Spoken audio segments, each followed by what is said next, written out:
करुणा मुंडे या आपल्यासोबत आहेत। खरं तर कोर्टाने तुमच्या बाजूने निर्णय दिलेला आहे। हा प्रवास सोपा नव्हता, अनेक पद्धतीने तुमचा संघर्ष हा माध्यमांसमोर आलेला होता। कोर्टाच्या निर्णयामध्ये नेमकं काय सांगण्यात आले, त्याने किती मोठा दिलासा तुम्हाला मिळतोय? न्यायाधीश साहेबांच्या हृदयापासून चरणामध्ये नतमस्तक होऊन मी आभार मानते आणि खूप मोठा दिलासा मला दिलेला आहे। जसे की त्यांनी पहिल्यांदा सांगितलेलं आहे की लग्नाचाही नाता होता, ज्याच्याकडून 2 मुलाबाळा झालेले आहे आणि घरामध्ये असतानाही हे शक्य आहे, नसताना शक्य नाही आहे। हे खूप मोठे दिलासा दिलेला आहे। आणि जसं त्यांनी सांगितलेलं आहे की जसे धनंजय मुंडेचं लाईफस्टाईल आहे तसंच लाईफस्टाईल जगण्याचा आम्हाला पण हक्क आहे आणि ज्याचा सगळा खर्च धनंजय मुंडेला करावा लागणार आहे, हे मला खूप मोठा दिलासा दिलेला आहे। आणि जसं की आज न्यायाधीश साहेबांनी एक महिलांची हृदयाची जे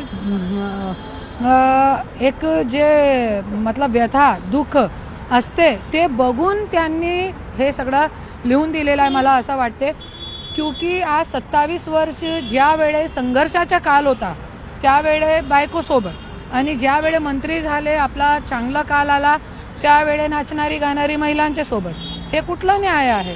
त्याच्यासाठी मला धन्यवाद मानते मी। खरं तर दरम्यानच्या काळात तुमचे आई असतील, तुमचे कुटुंबीय असतील, त्यांना सुद्धा वेगळ्या त्रासाला सामोरं जावं लागलं होतं। त्यामध्ये तुम्ही आत्महत्येची प्रयत्न केलेला, तुमच्या आईला आत्महत्या करावी लागली असं तुम्ही म्हणताय। पण मग त्यावेळची परिस्थिती नेमकी काय होती? त्यावेळेला सुद्धा त्यांनी त्यांच्या मंत्रिपदाचा वापर केलेला का, त्यांच्या सत्तेत असल्याचा वापर केलेला? त्यावेळे तो मंत्री नाही होते, पर मुंडे साहेब होते त्यावेळे। तो सत्ताचा गैरवापर तो अगोदरपासून चालूच आहे। आणि त्यावेळे ज्यावेळे माझी आईचं निधन झाला होता त्यावेळे घरचे लोकांनी, धनंजय मुंडेंनी पण इतका प्रेशर आणला होता माझ्या घरांच्या लोकांवरती आणि लढणारा कोणीच नाही आमच्या घरामध्ये। तो सगळ्यांनी सांगितलं की तुझा नवरा आहे, आता तू जग, त्यांच्यासोबत जसं रक्त आहे तसंच तू रे आणि त्यांच्यासोबत तू जग, आमच्याकडून काही अपेक्षा ठेवू नये। क्योंकि माझी वडील पण नाही होते, आई जे होती त्यांच्या प्रेमामध्ये गेली, त्यांचे सगळे प्रेशरमध्ये सगळं त्यांनी आत्महत्या केली। मी विषप्राशन केला होता, माझी बहिणीच्या सोबत इतना खालची पातळीवर जाऊन अत्याचार केलेला, तिला 40 वर्षाची केला, आज तिच्या लग्न पण नाही झाला। ते सगळी गोष्टीमुळे तर हे सगळी गोष्ट जे आहे ते पुढे जे डोमेस्टिक व्हायलन्सचा आहे त्याच्यामध्ये बघण्यासारखं असणार आहे। वाढीव पोळगीची तुम्ही कोर्टात मागणी करणार आहात का? डोमेस्टिक व्हायलन्स असेल, ज्या पद्धतीने वाल्मी करारचं प्रकरण समोर आलेलं होतं त्याही बाबतीमध्ये त्यांचा राजीनामा घेण्यात आलेला आहे। आणखीन अनेक मुद्दे आहेत की ज्यासाठी तुम्ही कोर्टात जाणार आहात?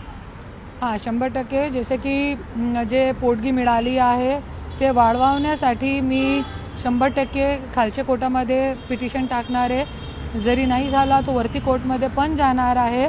आणि याच्या पुढे जसे आमदारकी रद्द करण्यासाठी, क्योंकि इतके क्रूर लोक जे औरंगजेबपेक्षा जास्त क्रूर आहे, जसे की संतोष देशमुख हत्या प्रकरणमध्ये पण आपण बघितलेलं आहे की किती क्रूर हे गुंड गँग लोक आहे। आणि माझ्यावरती जे अन्याय अत्याचार केले ते पण खूप क्रूर आहे। स्वतःची बायकोला औरंगजेबनी स्वतःची बायकोला जेलमध्ये टाकला नाही होता, 2 मुलाबाळांसोबत 27 वर्ष नंतर स्वतःची बायकोला रोडवरती सोडला नाही होता। तो हे सगळी जे क्रूरता आहे ते सगळे गुंड गँग लोकांची आहे, धनंजय मुंडे गुंड गँग लोकांची।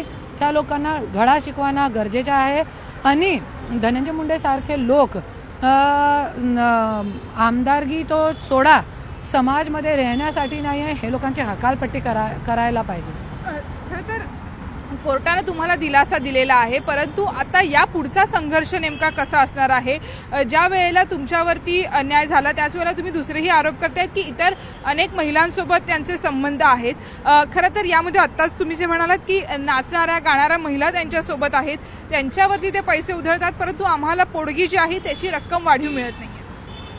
ते तो आहे ना, माझ्याकडे सगळे पुरावे आहे, ते पुरावे सगळे मी कोर्टामध्ये सादर करणार आहे।